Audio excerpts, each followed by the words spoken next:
Merci pour la parole. Nous avons constaté que au Bénin, et particulièrement dans les pays de l'Afrique de l'Est, mais un peu partout dans le monde quand même, que beaucoup d'usagers propriétaires de motos, de véhicules, se font dérober leurs motos ou se font passer lorsqu'ils reviennent peut-être un événement un peu plus tard, il y a des passeurs qui leur, leur dérobent de leur bien. Donc, c'est avec ce problème-là que nous voulons apporter une solution, pouvoir régler de façon radicale ce problème-là et permettre ainsi aux usagers d'être quand même un peu conscients quand il s'agit de la sécurité, de leur propre sécurité d'abord et aussi de la sécurité de leur engin. Donc, le problème ici, c'est que nous voulons vraiment régler ce problème de vol de moto. Parce que vous garez votre moto dehors, vous devez avoir l'esprit tranquille. Bien, lorsque vous revenez à un événement le soir, vous devez avoir aussi l'esprit tranquille pour que même si on vous arrache votre moto, même si le parqueur vous l'arrache, il n'a pas la possibilité de faire quoi que ce soit. Tant que vous ne lui avez pas autorisé au préalable, même s'il s'en va avec la moto, vous avez la possibilité de le retrouver avec le bracelet qui sera installé bien sûr sur la moto. Donc, la solution qui a été proposée, c'est une solution embarquée qui sera installée au niveau de la photo, qui va vous permettre en fait de contrôler le démarrage à distance. C'est-à-dire, vous êtes le seul propriétaire, seul et unique propriétaire de votre moto. Donc, l'application qui sera installée sur votre téléphone, vous avez tous les accès, vous donnez tous les accès si vous voulez. C'est-à-dire, vous avez la possibilité de lancer, de démarrer la moto ou non. Donc, lorsque ce n'est pas actif de votre côté, même si la personne vous arrête votre moto, il s'en va, même s'il démarre de n'importe quelle façon, ça ne va pas prendre. Vous avez aussi la possibilité de gérer la gestion multi-utilisateur. Ça, c'est beaucoup plus ciblé pour ceux-là qui ont des entreprises de livraison. Donc, on suppose que le livreur n'est pas le propriétaire de la moto et il peut y avoir plusieurs livreurs sur un certain temps. Par exemple, sur 3 mois, on peut avoir plusieurs livreurs. Donc, vous avez la possibilité, avec votre application, d'assigner euh, les droits temporaires à la moto. Donc, la personne, vous lui remettez la moto, et il s'en va avec la moto, vous lui dites, vous gérez ça dans l'application, et qu'il utilise peut-être maximum 1 heure de temps. Après les 1 heure de temps, normalement, il n'a plus accès, et puis c'est vous qui contrôlez tout, en fait, vous contrôlez tout. Et troisième côté, notification et alerte en temps réel. Donc, lorsque vous avez peut-être garé votre moto dehors, et que quelqu'un tente peut-être dérober votre moto, vous recevez en temps réel des notifications parce que s'il y a déjà trop de manipulation, trop suspecte, vous recevez des notifications pour vérifier est-ce que c'est vraiment vous qui êtes en train de manipuler la photo. Et c'est à vous de valider. Si ce n'est pas vous, alors vous êtes alerté aussi. Vous allez voir peut-être qu'ils prendre en parlant de lui un vol. Donc, tout ça est fait à partir de l'application web. Donc, c'est assez web. Et ça va utiliser la connexion. Ça va utiliser soit le GSM, soit ça va utiliser aussi le Wi-Fi. Ça dépend de votre position. Si vous êtes à côté de votre moto, vous pouvez utiliser le Wi-Fi. Mais si la moto est un peu loin, et puis peut-être que le, celui qui a dérobé la moto est un peu loin, vous avez la possibilité de couper, même si c'est la même. Tout ce que vous savez pour couper via GSM. Donc, c'est le côté Wi-Fi et le côté GSM. Donc, il y a aussi l'authentification sécurisée, l'utilisation de mot de passe. Tout ça, c'est tout ça pour sécuriser un peu votre interface web ou bien l'interface de l'application mobile pour que n'importe qui n'ait pas accès à votre téléphone pour pouvoir quand même suivre votre moto à votre compte. Donc, l'impact attendu ici, c'est de réduire de manière significative les vols et passages de motos grâce à une technologie qui a été accessible à tous. Donc, le projet est en phase de, en phase de prototypage il y a déjà un prototype qui a été conçu, mais c'est un prototype qui est déjà testé, mais qui est amélioré parce que ça serait uniquement le démarrage de façon brute. Et on va intégrer maintenant les nouvelles fonctionnalités, comme j'ai dit, avec les notifications en temps réel et autres. Donc, après la phase de développement, il y aura évidemment une phase de production. Et après la phase de production, une phase de mise en œuvre. Et tout ça passe par l'acquisition des composants et tout, dimensionnement et tout ce qui va avec. Donc, les partenaires qui envisagés, c'est les concessionnaires de motos, les entreprises de livraison, plateformes de mobilité, les producteurs de services moto et les particuliers, tous ceux qui sont propriétaires d'une moto. Donc, le plan financier, c'est en résumé, le plan financier du projet Smart Lock IoT, pour avoir un prototype, quand même, un produit fini accessible à tous, c'est un prix propriétaire de 15 000 francs normalement.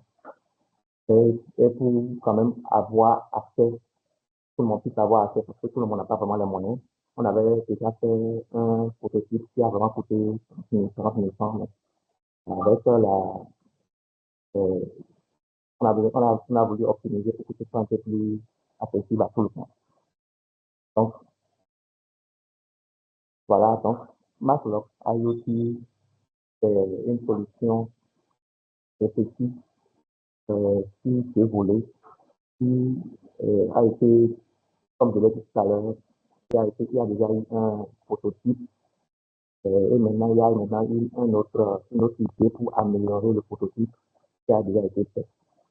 Donc la vision à long terme, vraiment, c'est vraiment étendre la solution à tout type de véhicules, comme les voitures, les portes, etc. Mais déjà, la solution qui est là, elle est déjà disponible normalement et ça peut fonctionner sur tout type de véhicule. Mais elle est pensée de façon privée, elle est pensée pour les motos pour le moment. Donc, je vous remercie. Je dis actuellement la présentation. Si vous avez des questions. Merci, M. Jossou, pour votre présentation. Je retiens principalement que le projet est à l'étape de prototypage. Si je comprends bien, le premier prototype qui était à 30 000 francs était déjà fonctionnel. C'est bien ça? Oui, ça a été testé, ça a été déjà fonctionnel, mais il y a eu il y a quelques manquements là. Par exemple, ça consomme énormément en énergie et qu'on installe ça dans la moto. Donc, c'est quand même aussi un défi. Donc, on a réfléchi à une autre approche. Donc, c'est déjà fonctionnel aussi. D'accord. OK. Euh, Chers collègues, est-ce que vous avez des questions pour M. Jossou? Oui, Maïsent. Euh, Bonsoir. Vous avez présenté votre solution. Vous avez dit qu'il y avait un prototype, mais on n'a aucune image. On n'a rien du tout, même une modélisation de votre produit. Comment on peut s'assurer qu'il y a un prototype qui existe? On n'a rien vu. Moi, j'aurais bien aimé voir, même celui. On n'a rien vu. J'aimerais bien savoir qui parle. Oui, le prototype est développé, certes, mais pour que vous voyez vraiment comment ça fonctionne, il faut que ce soit installé dans une.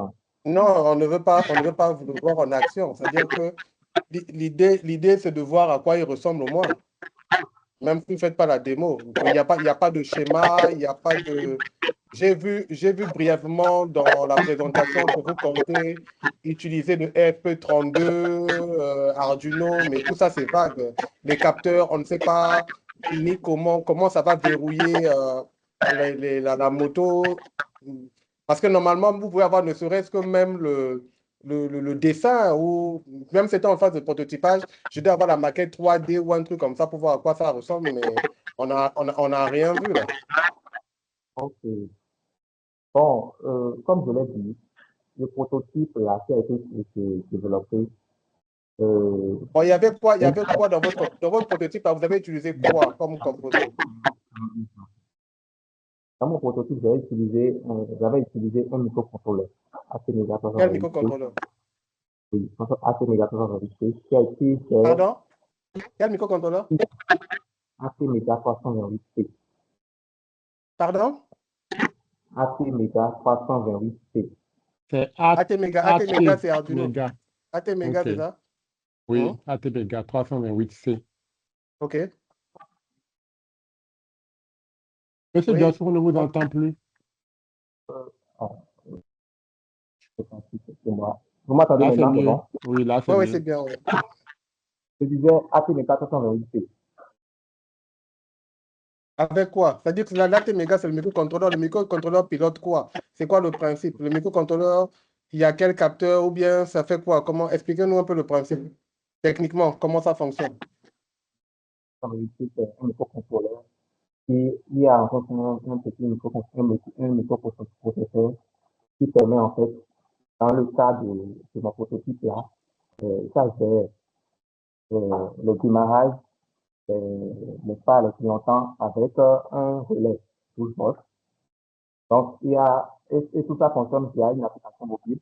L'application mobile envoie des données via Bluetooth qui est relié au système embarqué par un module Bluetooth, le HC05. Et lorsque les données sont reçues, elles sont traitées et puis elles sont traduites par le microcontrôleur pour que le relais puisse s'exécuter ou non. Donc, lorsque le relais est excité, c'est pour soit verrouiller ou ne pas verrouiller le démarrage ou bien les clignotants, les classements. OK. Et vous avez prévu faire un PCB ou pas? Oui, le PCB, il y a eu un PCB. Vous avez fait ça avec quoi? Le PCB. Mais le PCB, même le PCB, quand vous faites un PCB, vous avez au moins le rendu 3D pour le schéma du PCB. Vous n'avez même pas présenté ça. Oui, bon. J'aurais voulu présenter ça, mais je ne l'ai pas prévu. OK. C'est pas grave, ça sera tout pour moi.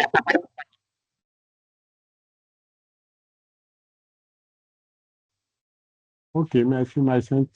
Est-ce qu'il y a d'autres collègues qui ont des questions? Il nous reste 2 minutes.